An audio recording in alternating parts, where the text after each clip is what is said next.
So Nate here again, small engine mechanic, and for the longest time I've been using just a little 3-gallon pancake compressor, and that works fine for most things.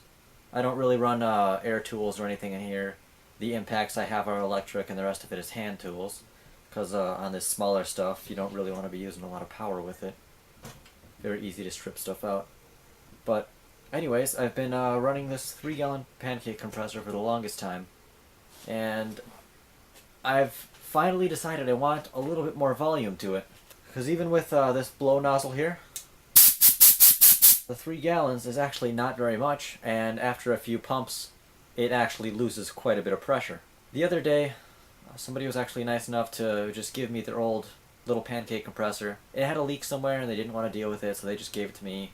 I found out the leak was in one of the gauges, so I fixed that and it works again. I also have a 5-gallon air tank, which I put in all new fittings and painted blue and all that stuff, and I decided I could probably hook all 3 of them together to give me a lot more volume and to give me a lot more power. Now, I'm not going for running air tools or anything, because that's not my intention. I just wanted more volume so I could actually use the blow nozzle or the tire attachment or whatever I was using. I didn't want to have to wait for it to pump up again to continue using it. Anyways, enough talking. Let me kind of show you what I've created here. So here's my original pancake compressor. It shuts itself off automatically at about 100 psi, and when it gets down to 85, it turns on again and starts pumping. Here is the compressor that somebody gave me the other day that had a leak. I fixed it. It was this gauge right here. Somebody didn't put Teflon tape in it before they put the gauge on, so it ended up leaking out right there. And here's a little 5-gallon tank you saw in the other video of how to find air leaks.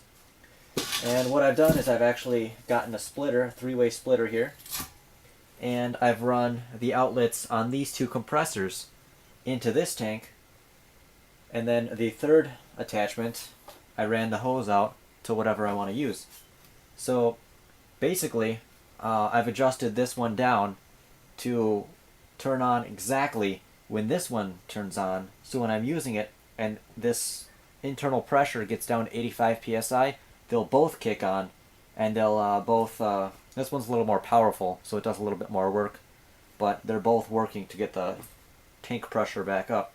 This one cuts out at 100, this one cuts out at around 110, but, you know, that's no big deal. Now I've always got at least 85 psi in my gun here. There's regulators on both. The pancake regulator is right about there, that little knob there, and the regulator for that one is right about there. So I can always adjust the pressure if I want to. Here it sits at about 100 psi, and I'm just going to blow the air gun here, and once it hits to 85, both of these are going to pop on.